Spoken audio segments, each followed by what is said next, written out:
Hi guys, welcome back to Razor RC. Today I'm here to talk about the Sanwa MT-S. And the Sanwa MT-S, for those of you who don't know, is one of Sanwa's mid-range radios. There's basically an MT-44 and an MT-S.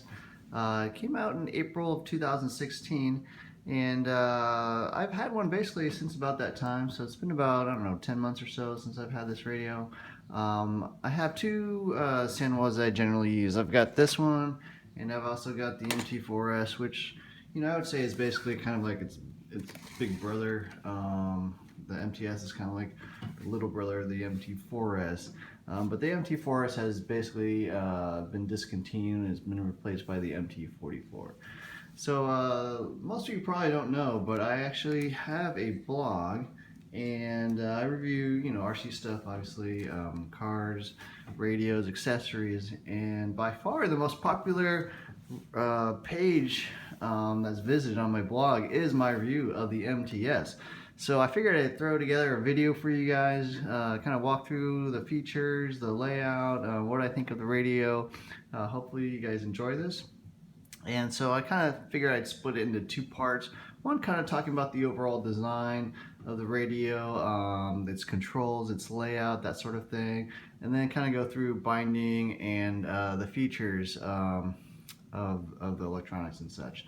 So the MT-S, as I mentioned, is part of the mid-range series. I'd call it basically the first sort of racing class radio. It's got the speed, performance, controls pretty much, everything you need from a race class radio. And what Sanwa basically did was come out with the MT-4S first at about the $300 price mark here in the US. And then, they released the MT-S as kind of like a slightly stripped down version, I'd say, but it's got about 90% of the same features, but it came in about $60 less. So I'll kind of go through it a little bit. So if you look at the overall design, I mean, it looks almost identical to the MT-4S. I mean, they have basically even the same shape. The handle is actually identical. The wheel is in the same position. The trim controls here along the top are basically the same. They got, they both have like a thumb button, different switches. There's some minor differences, but if you look at them, they're pretty much the same radio. I mean, just the little antenna handle is a little bit different, but I think they're almost the same mold, I would say. So in terms of layout wise, you've got the radio with the steering wheel here. It actually has adjustable spring tension on the wheel, and you can also yeah, that's about it for the adjustments.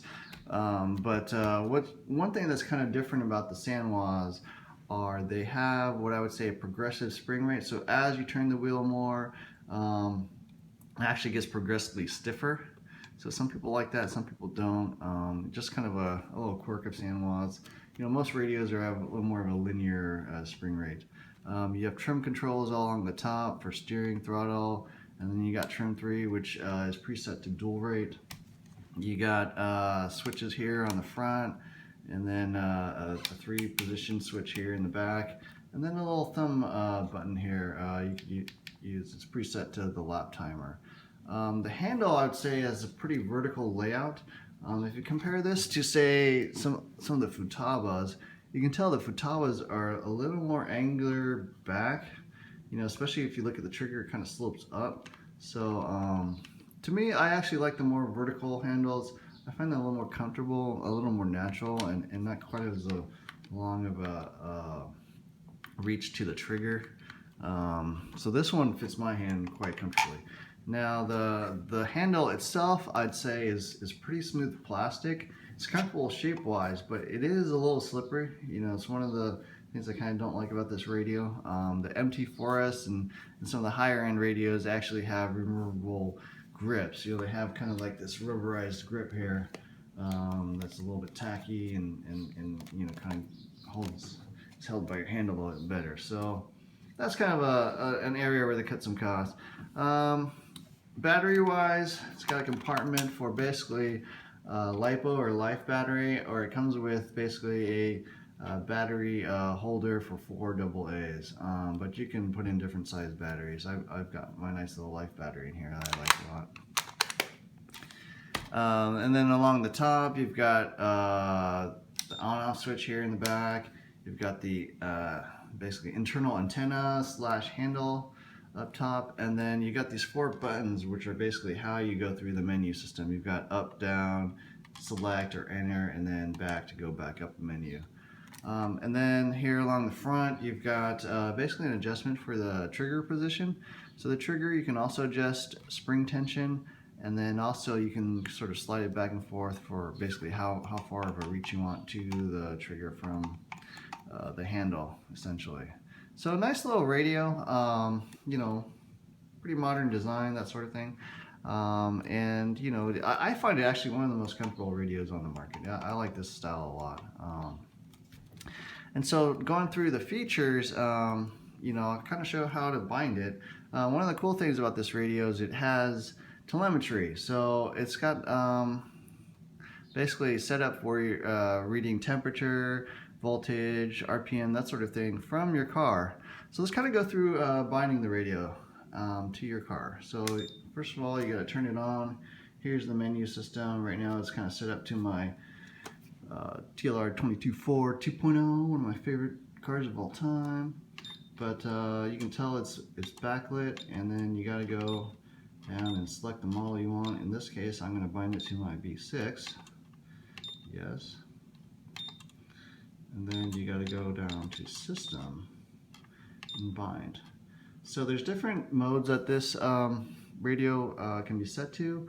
One of the other areas, the MT-S is sort of a little less nice than the MT-4S. Is this one only binds to FHSS 3 and 4 radios, or I'm sorry, receivers, while the MT-4S can control all of them, or at least the US one. The Japanese MT-4S can only do FHSS 3 and 4 as well. So get an American one. If you have a bunch of receivers, you know, that's kind of a nice feature of the MT-4S that the MT-S does not have. So let's go ahead and try to bind this guy to our V6. So you just basically get your radio ready and put on the bind enter button, but you don't push enter yet. And then you go grab your car here.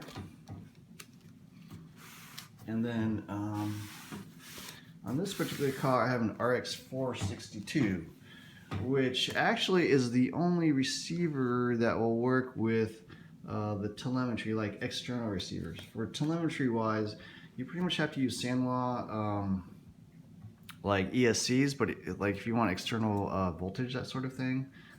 So if you want like external battery voltage, you got to go with an RX 462 like I have here. So to bind this guy, there's a little bind button you got to push with like a hex driver. You push that down, and then you turn the car on, and then you'll see it starts flashing blue, and then you hit the bind button, and you hit it again, and it's bound. So now steering, got throttle, we're all good to go.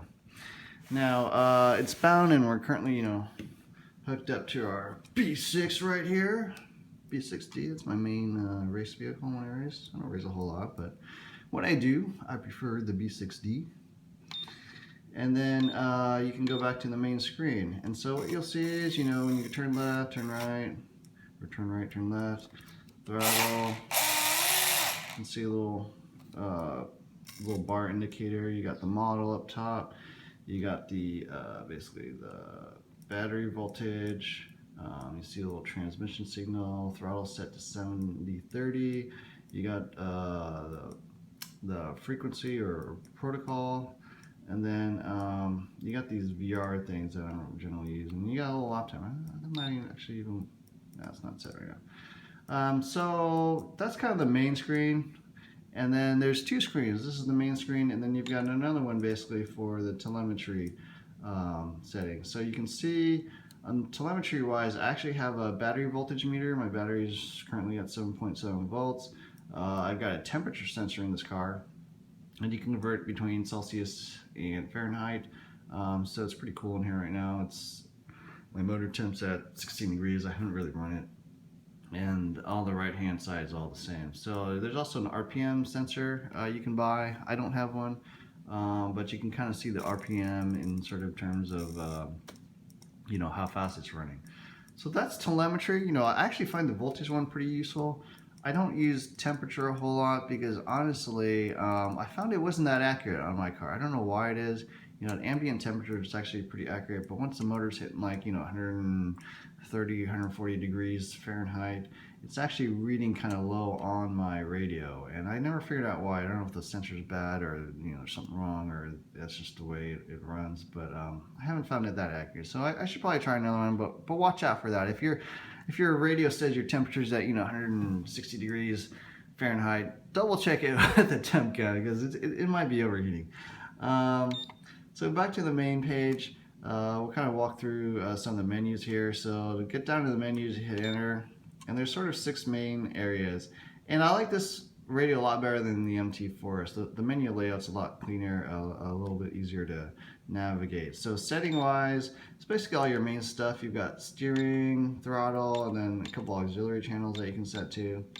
And so once you go into steering, you can adjust all your stuff you'd want to be able to do. Dual rate, speed, basically curve, which is like expo. I'm not sure what FS is, honestly. That's something I haven't even tried. But base line is basically, reverse, neutral. You have your sun trims, your EPA, all that stuff. And then function, for your normal trim stuff. So trim obviously can be selected here. Or kind of through this menu. And then the same thing for throttle, your auxiliaries and stuff like that. Auxiliaries you can actually adjust, obviously the step for each channel, and then you can kind of set to what you want it to do. So basically if you're controlling, I don't know, like a winch or something, you can adjust the step of the winch. Model you've seen, you can select, name, copy, clear. So you can obviously rename the different models. And then timer wise, you got lap timers. So alarms. This thing beeps at you, as you can tell. And then telemetry wise, you can kind of, there's also basically a logger which will keep track of what the telemetry was over time. So you can kind of see like a graph of what it's been doing. And you have alerts, like if your battery's too low, you can set an alert. Telemetry setting, you can adjust like the units here. I probably want to run Fahrenheit since I'm here in the US. And so that's it for telemetry. And then system has a bunch of other stuff.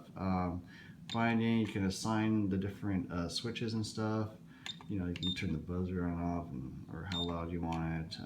Battery. So one thing you want to do is adjust, sort of the alert on your battery. So for live batteries, I have it basically where it starts getting below, 6.3, 6.2. It's running pretty low. So you may have a different, cutoff for LiPo. LCD, you can adjust contrast, that sort of thing. So it's got a really nice display, pretty much the same as the MT-S. It's not high res, but it's dot matrix, and overall I really like this display a lot. And then VR adjust is for like these sort of like drift, not like car drifting type things, but I think for like throttle and steering, if you find your throttle or steering off a little bit, you can adjust it. So not sure why mine is set to L1. Interesting. Maybe that's neutral. So yeah, that's kind of a run through of the menu system and the features. Overall, I'd say this is a good value. Performance wise, as I mentioned, it's identical to the MT-S. There is no difference in terms of latency, the feel of the controls, everything.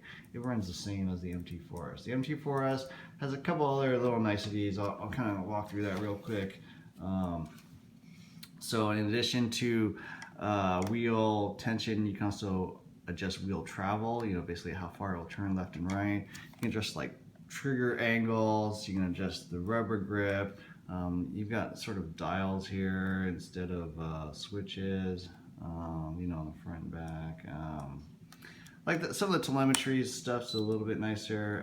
For example, RPM, sort of sweeps through this dial, this analog dial. And things like voltage actually are down to the 100th. So instead of like 7.6 volts, it's 7.66 volts or whatever, whatever it is. And then you can sort of have this dial instead of buttons. I actually like the buttons better on the MT-S. So those are kind of some of the minor differences between the MT4S and the MT-S. The MT-S, you know, it retails for $240 here in the U.S. And since the MT4S has been discontinued, you know, sort of the next level up is the MT44, which costs $325. So, you know, for an extra 85 bucks, you know, is the MT44 worth it? I don't know. I don't own one, but I think this is a great value at $240. You get basically all the performance of the high-end race radios. The M12S might be a little quicker, I'm not sure, but you know, speed, performance, controls, everything. You know, you're gonna really enjoy this radio. I like it a lot. I used it as my main radio for a while. My son uses it now. I keep it as a backup. Great radio, great price. You know, highly recommended. I don't think you can go wrong with this radio. So, anyways, I hope you enjoyed the little quick review, and like and subscribe as usual, please. You know, I'm just trying to grow this channel. Check out my blog as well if you get some time, and look forward to seeing you guys in the future. Thanks. Bye.